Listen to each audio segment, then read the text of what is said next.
Right, let's race back up to the front. Get a nice look at the train. If I can get the camera aligned properly. Lovely. Doors are closed. And on our way to Colchester we go. Very nice.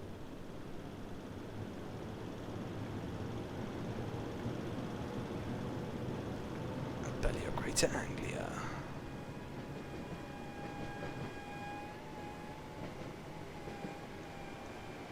That's it. Gradual speed increase.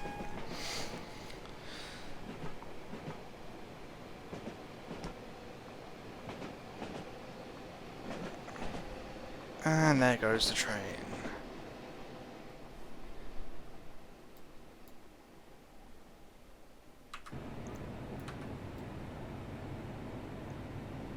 Back up to 100 again. If we make it up to that by the time we've got a break for Colchester, which we might do. Got to be there at 12:02. Okay, and we're due into Liverpool Street at 13:40. My goodness. Okay. That's all good. It's all good. Long trip. Long trip.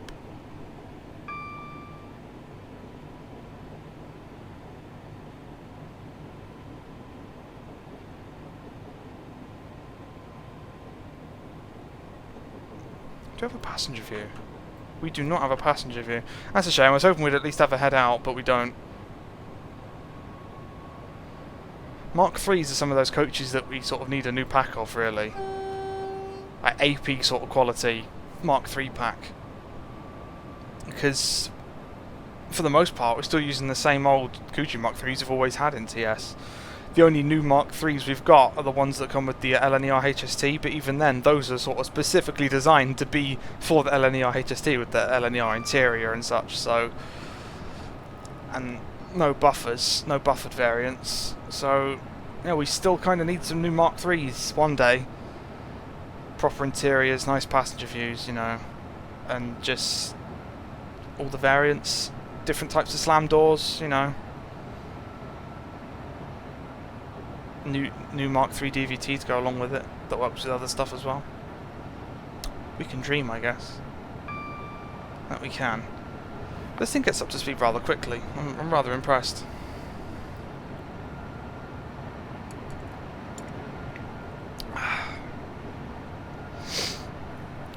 And half a pint of my squash already. I'm trying to make it last because I know we're still in this for the long haul, you know. Because I don't do forward planning and only brought one drink with me for this entire trip. Still, back in the day I used to just have a cup of tea. That would not do me for this entire trip. Need like a big cup of tea.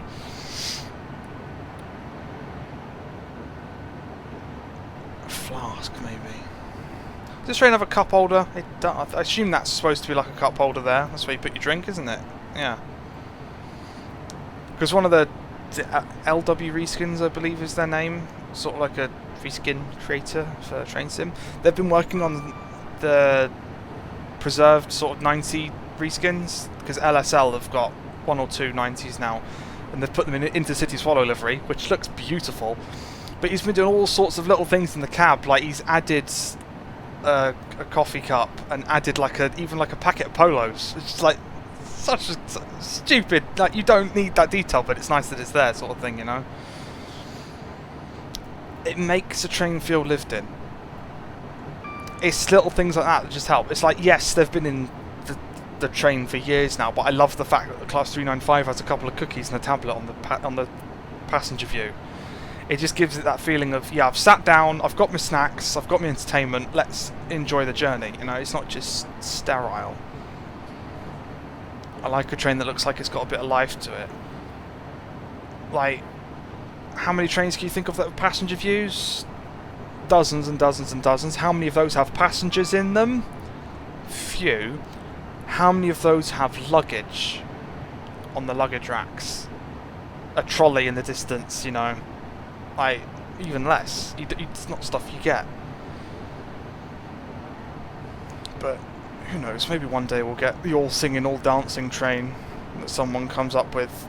And I've always got this little theory. I've got no idea, but for the most part, you don't know something's coming until it's announced. That's the way things work.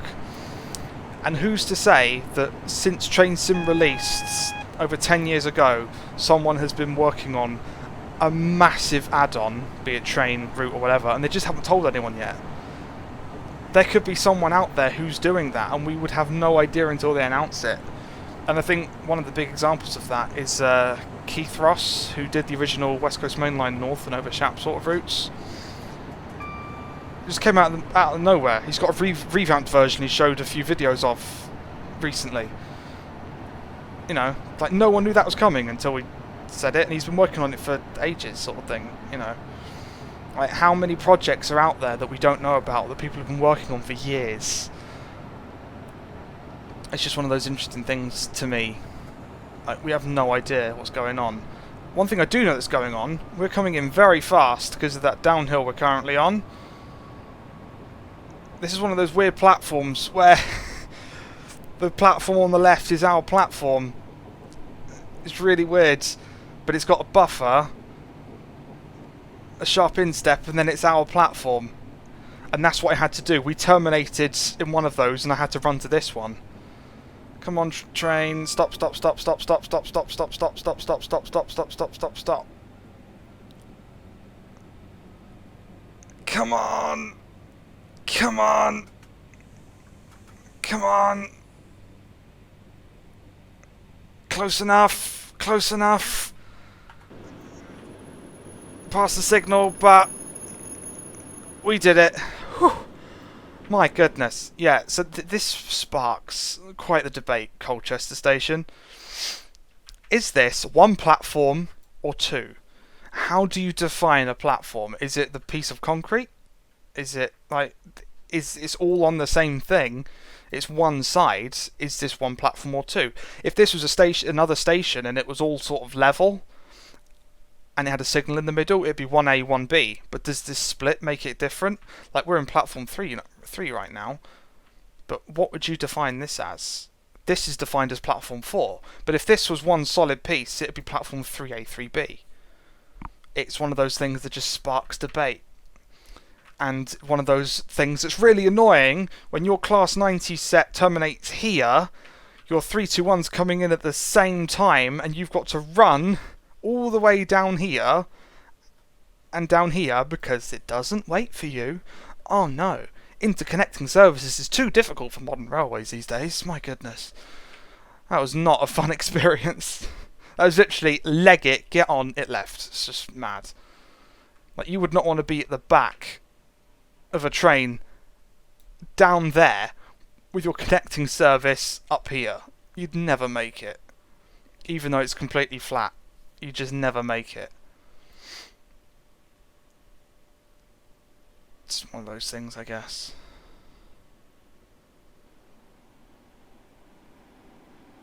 I hear a train. Oh, it's my own aircon, isn't it? Probably. I was like, oh, I hear something. Like, no, I don't. It's just me. Yeah, it's just me. Alright, what we got in the side ends? 360s, 321s, 170. I like a 360. The Zeros sort of get a bad rep, really, for being, well, not good at what they're designed to do. But I like a 360, and it'd be interesting to see them in EMR livery one day. I can't believe that these never got a greater Anglia livery. They've always been in this sort of blue, you know. And they've had a couple variants in the first group and stuff like that, but we've never seen them in this livery. Like, come on, get on it. There's no point now, they're going to EMR, but you know what I'm saying. 100% throttle, that's probably not a good idea, but we'll do it anyway. Let's just watch what the traction does. Straight into the yellow, yep, don't go in the red. Nah, it's all good. Just got 100% throttle. There should be in white writing, right down there, there should just be a little thing that says yeet. It's like, it's just like, Yeah, we're in sort of notch yeet right now. Away we go. That's the way it should be. Screenshot all the trains in the background. Don't mind if I do. Or with the 321 in as well. Yep. Nice. The 321 I wouldn't mind seeing an upgrade as well. Right, controversial topic now. More controversy. This 321, as lovely as it is, doesn't look right. The shape of the front isn't right. Dare I say it, the old RSC one's got a more accurate front shape than this one. Yeah, I said it. That is what I believe. It's what I've always believed. And there's nothing you can say to change my mind. This is still the superior add-on, but the front looks better on the RSC one. It's just the way it is. It's just my opinion. There is something that just doesn't look right about the AP321. And I wish we had a new one, because then we'd also get the proper Renator sets and stuff, you know. Maybe one day, who knows. But yeah, it's just one of those things. It just doesn't look right to me. Not that it matters. It's just one of those. It's one of those things about what, you know, where realism's most important in Train Simulator, and the most important level of realism you need to worry about is what's visible out the cab like this. Does the cab look right? Well, for starters, we've never been in train cabs like this, so we don't really know. But does it look right? Yes, it does. This is the most important thing. The externals aren't as important as you'd think. Like some simulators, like OpenBVE, some trains in there don't even have an external model. It's all about the in-cab experience. Like the Class 90 here, it doesn't look fantastically correct. But it doesn't matter. It doesn't matter that this doesn't look right. It looks good. It doesn't have to look right. And there's weird subjective things about what looks right, what doesn't. I find it fascinating. I really do. And I think one of the best examples I'm going to bring up right now is the Class 45. Because the old Class 45 that's in Train Sim, the TSW Class 45, and Helgen's upcoming 00 gauge Class 45. Those are the three trains we're going to be talking about. None of them look like the real thing. None of them. And what I find most interesting is the TSW 45 and the Helgen 45 look exactly the same. And what that says to me is the original drawings that were probably used to make them, because, you know, it's an old BR train, British Rail, there's going to be some old drawings available. What that says to me is the official drawings are wrong. And that's just one of those weird, interesting things. Like, you know, companies are basing it off the drawings that aren't right, but are right because they're BR, but the real trains don't look like that. It's really weird. It's really, I find it fascinating. Come on, brakes. Come on, stupid lag. Yeah, I find it fascinating that it's just one of those things where it just doesn't look right. You know, it's like people say the TSW 37 doesn't look as right as the AP 37, and in some regards that's true, I think. But then you look at stuff like the Bachmann 37, that's got the same faults as the TSW 37, and then you've got, it's like the old V-Trains 37, they all have different nose shapes and none of them are right. Not even the AP one is right. It looks the best, but it's not right. There are tiny little things about it that just don't quite look right compared to real life. And I don't think you'll ever get something that looks bang on. You can get close, but with the way that rendering's done and how stuff looks in a game, I don't think you can ever get it 100% right. So it's all about going for the feel and going for what looks good instead of what looks right. It's one of those weird things. But anyway, that's my random story about trains and looks. You know, the Class 45's it's the most interesting one to me, because as far as visuals are concerned, the TSW and Helgen have made the same mistakes, and that tells me that there's some official drawings out there that are wrong, and that's just the way it is. That's just the way it is. It's one of those things. Like, you can measure it, you can go by eye, all sorts of different things. Something in there, the translation just goes completely wrong. From the real thing, or drawings, to tooling it or modelling it. It's just really weird. Really weird. And, you know, you just don't know where the right answer is. You could argue that the drawings are what BR would want it to look like, and the real things look a bit different, but then which is correct? The one that looks right, and the one that they wanted it to look like? It's all sorts of weird different things. Like, I personally, I prefer the idea of something that looking like how it should look rather than how it does look. And one example of this is in model trains. I prefer pristine livery model trains. Anyone else, or a lot of people, I guess, is probably a better way of saying it, would just be like, no, it needs to be weathered, look realistic. And don't get me wrong, the weather trains that companies produce and the weathering projects I've seen from people on Twitter and model railway events is absolutely incredible. I'm not faulting their ability in the slightest. I mean, even this has got nice weathering, and it works. Oh, hello. How are you doing? Do you mind just not eavesdropping on my conversation, please? Yeah, it's just one of those things that's like, I prefer how it's supposed to look.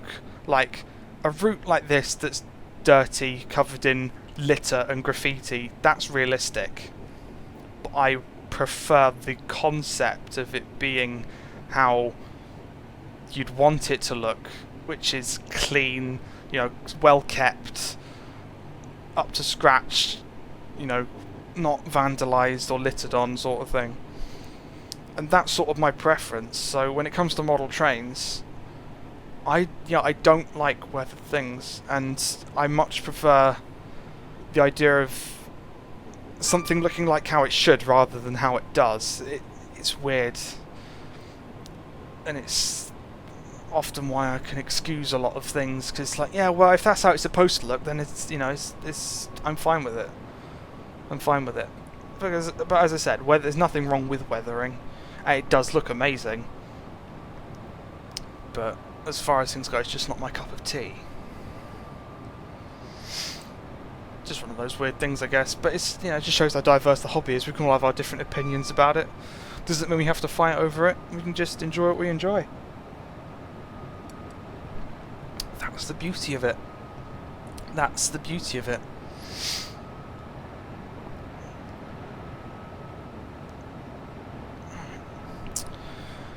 Anyway, sort of zone out talking there. How far have we got? Kelvedon? Right. It's amazing. I can talk and drive sometimes, and then miles just fly by and I don't even realise it. So Kelvedon's next stop. Still quite a few stops left to go. But that's... they all fit on one page, which is good. That's progress.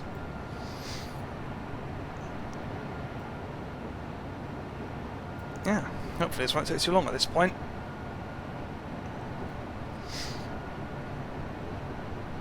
Dang. Hopefully there won't be too much disruption either as we get further south.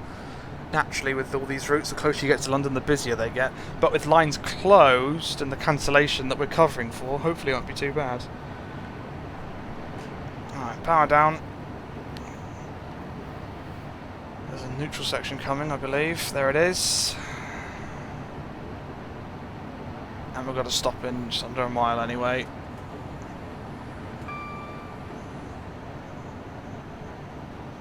So bring the speed right down.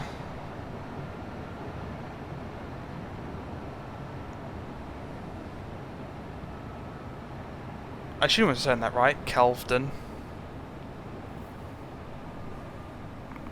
Pronunciations of stations and place names, not my area of expertise, that one.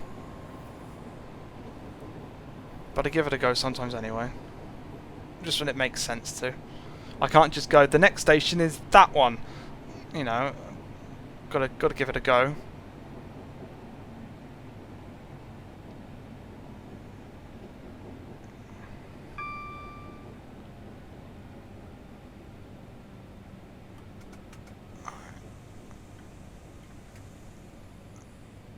That's it.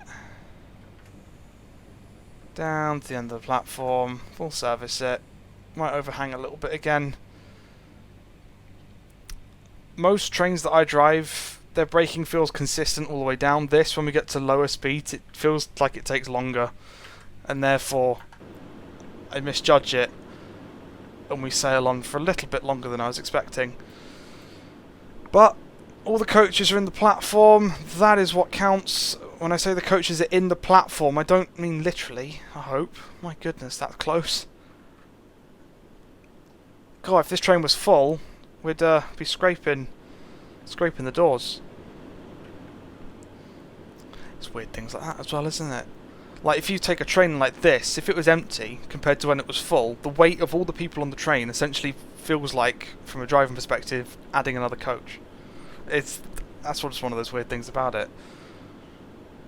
You know, if you add the weight up of all the luggage and all that lot, it's the weight adds up to the equivalent of hauling an extra coach. And it must have an effect on the suspension. And one of the things that no TS has ever really covered before, but something that the real world deals with all the time, is the train wheels themselves. They're not always a fixed size. They have a maximum and a minimum size, but they wear down over time and need replacing. So you know, coaches aren't always uniform heights, because if, say, like if the axles on that coach weren't replaced for such a long time, the wheels would be a bit smaller than they were on the next coach. And that's sort of in TS, if you imagine it, if that's the sort of thing that doesn't happen, you need to pick the average of the size of the wheels. It's never going to change, but that means that it's not going to match the platforms like it does in reality. Because depending on the condition of the train that you catch, in reality, you will see a slight height difference. You might not notice it day to day if you're not looking for it, but it is the sort of thing that is there, because whilst not the biggest difference in numbers in the world, there is a difference there. That sounded cool. There is a difference there. The wheels do change in diameter ever so slightly, depending on their condition. Just one of those things that people don't really think about. It's like, oh, the gap between this platform and the train's too short. It's like, yeah, but the train just might have full wheels instead of slightly worn down wheels, which you could be used to. Who knows?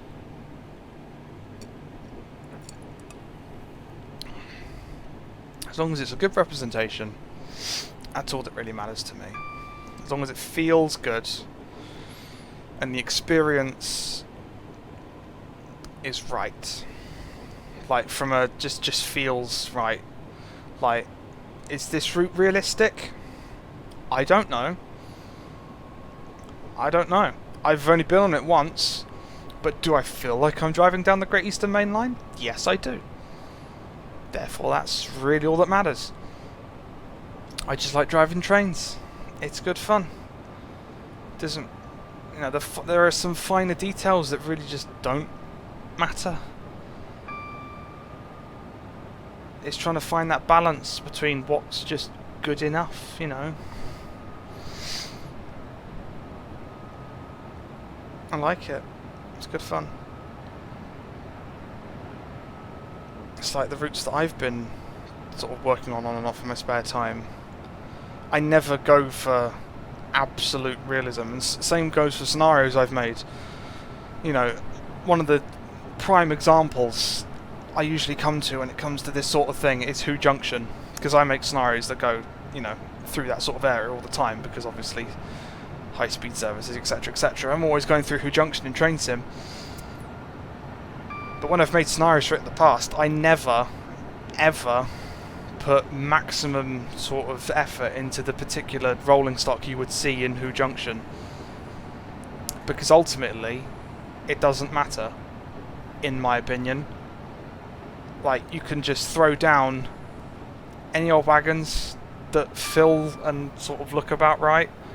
Just fill it out. A couple of locos that you'd have sat around, and that's you done. It looks good. You pass it within the space of a few seconds, and you've just gone, oh yeah, look, populated yard.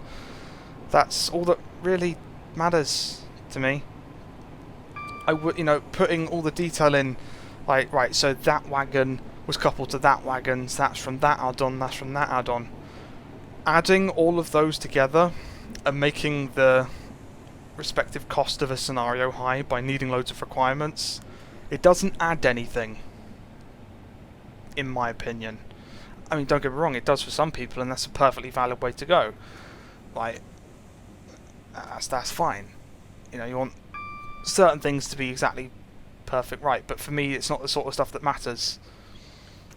You know, I don't really care what's going on in those sorts of areas, as long as it just looks cool. That's all that really matters to me. Just one of those things, I guess. One of those things that varies a bit. So ask 10 people, you get 10 different answers in that regard. It's just my opinion about it. Welcome to Whittam. Because it's not with ham. We are without ham today. Looks good though. Big station model. Sort of industrial in the background. I like it. It's good fun. Getting a screenshot of it's going to be a nightmare, but something like that will do.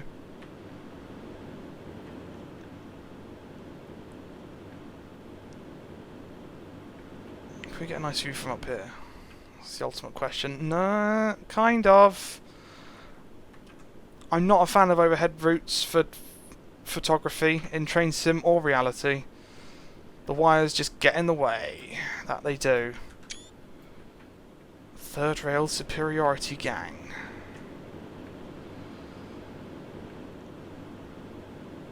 Come on, people, get on. We've still got several stops to go. Got to get to London sometime today. You know, it's not Norwich in 90 days. It's the way it feels, though. But it's one of those journeys where it's just like such a slog to get through. But at the end of it, it's going to be like, yeah, we did it. We did it. I think the last long route I did in my spare time in that regard was Lyon to Marseille. And it did a TGV run. That was satisfying to reach the end of. Alright. Guards being lazy, got no buzzer, but we're away. Hatfield Peveril. Okay. Only 2.6 miles away. Yeah, speed's not going to be something we get to enjoy much between these two stops. But it's all good. It's all good.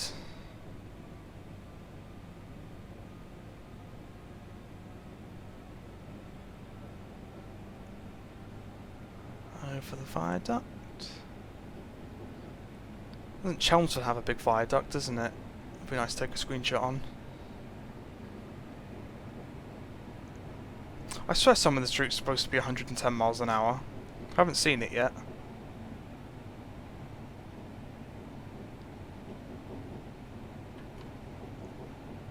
Hopefully we'll at some point. I'm not entirely sure. I know the Midland Main Line's 110, at least in train sim.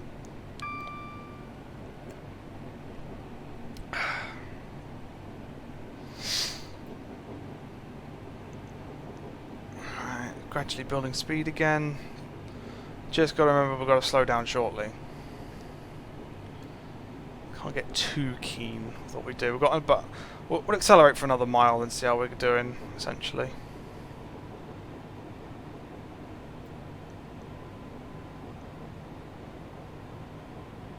I wonder what all these people think, seeing all the trains change.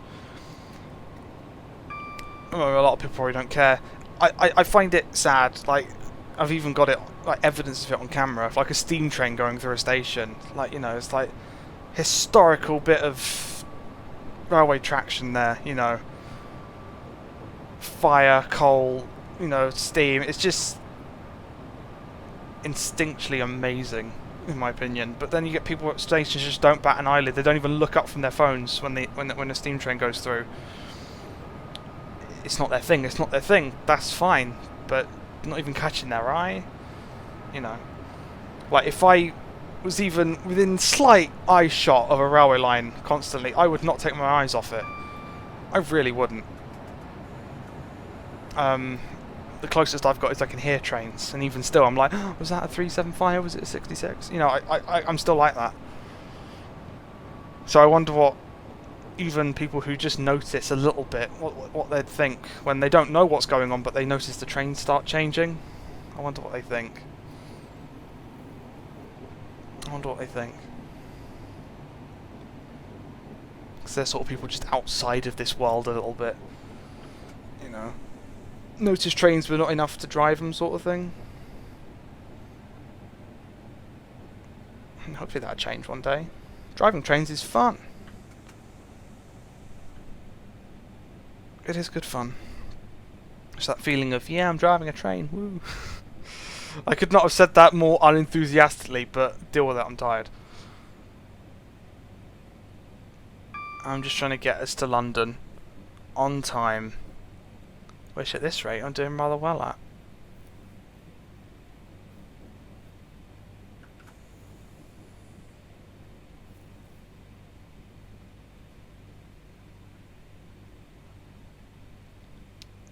That's it.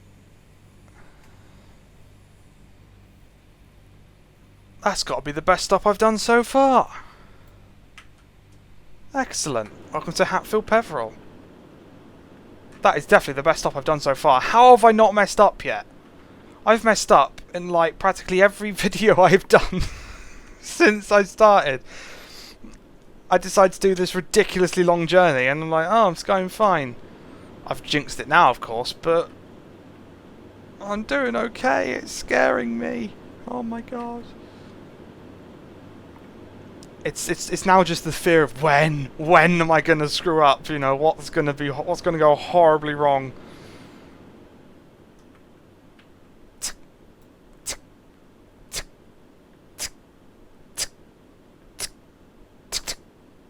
God, I miss those clocks so much. I love the fact that stations like Charing Cross, Victoria still have these, and they still go. And you'll know the noise if you've heard one in real life. It's unmistakably awesome, and the best sort of time is when the hour changes, because then you hear as all the numbers flick back over to 0. It's cool. Obviously, midnight is when it makes the most noise. I think I've only ever heard one once go 23:59 to midnight. Just only ever heard it once. And it's not really something you can hear now. You know, as I said, that they're still around, Victoria and Charing Cross, but if you hang around Victoria or Charing Cross to midnight, good luck getting a train home. Well, you will do if you live in a major place like Rochester, Chatham, or, you know, Sevenoaks sort of thing. There'd still be trains, but if you live on the lonely little Medway Valley line, good luck getting a train. Our last one's at like 10:30 at night. It's just ridiculous. Like, I'd love to, you know, I love spending days out train spotting in London, doing long trips out and back. Like, I've been to Norwich, I've been to Liverpool, I've bloody been to Edinburgh. But I've always got to be back in London by a specific time, because if I get a train that's slightly too late out of London, I miss the last train home from Strood or Tunbridge. It's like, it's a pain. I do wish the Medway Valley line had a little bit more oomph to it in terms of service capacity. Upgrade the signalling and such, you know, get some more trains in per hour. That'd be nice one day. Chelmsford. Nice. That's sort of like the first part of feeling like we're getting close. And we're alongside a motorway. The Midland Main Line goes past the M1. This is the M11, I think. I think this is the M11. I think. Which goes straight towards London. This is good. This is the sort of stuff I like. This is like a proper corridor sort of style of things, which is cool. Just racing alongside a motorway. It's very HS1-esque. I love the fact that HS1, you know, joins out from Folkestone, goes alongside the M20, and then in the sort of the Bluebell Hill area, branches off from the M20, goes under Bluebell Hill, and then joins the M2 and follows that up to Ebbsfleet, and then goes into London. It's cool. If ever I'm in a car going along the M2 or M20, my face glued to the window, hoping to see a Eurostar or Javelin. It's just the way it is. It's the way it always has been and the way it always will be. Trains just put a big old smile on my face, and it never gets old.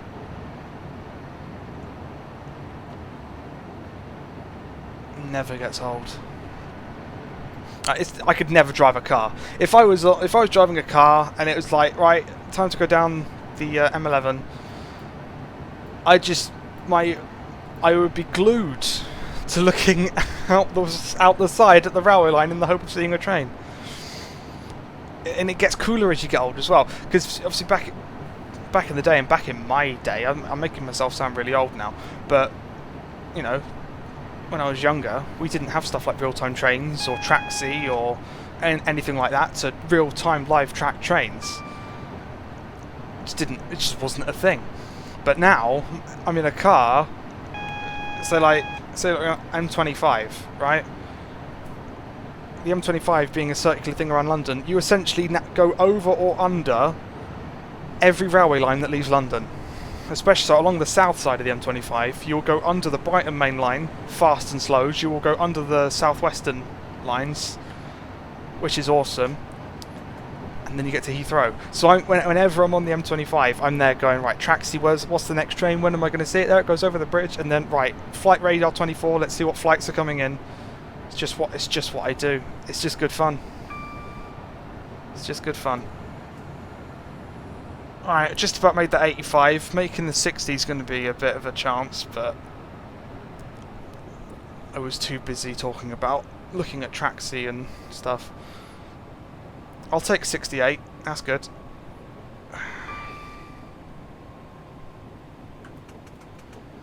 Good enough. Actually, let's keep braking. This chance was really close. Oh no, not hiccups. Please, no. That's the last thing I need. Oh dear.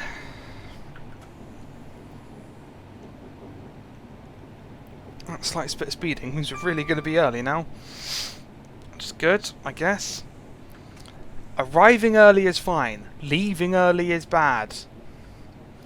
So why train companies do it all the time, I don't know. It's the worst thing. Arguably worse than being late, in my opinion, being early. You're leaving before people have got the chance to get onto the train. You've got the chance of messing up other services, making them late. It's just not good. I love this station. Since you've got an old signal box sort of building incorporated into the main structure.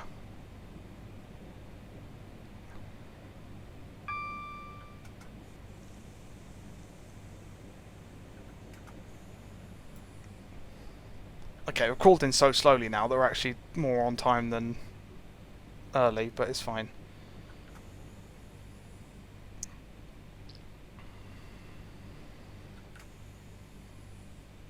And stop. Welcome to Chelmsford. We're doing well. Oh, the camera went nuts then. We're doing very well. We are, yeah, quite the way in. Still got, you know, a bit of a way to go until we actually make it to London, but we're getting there slowly but surely. That we are. And for the 2.5 people that have stuck around and are watching this entire thing, how do you prefer to watch long videos?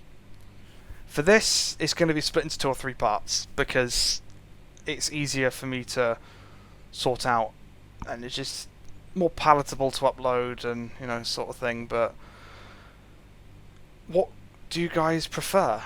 If I did like another journey that's this long, would you prefer the whole thing in one go? Is that something you prefer, or do you prefer it in parts, mix of both? Let me know, because it helps to know. It does help to know. It really does. You know, just what you're thinking, because you're the ones watching it. So just let me know what you prefer.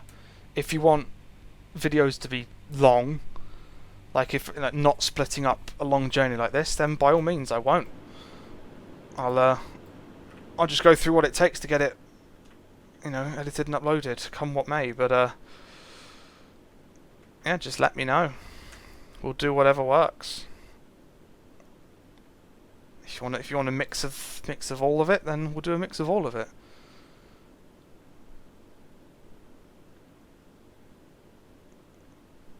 Right, bring the brakes back down step 2 because we're almost ready to depart. Next stop is Shenfield. That it is indeed.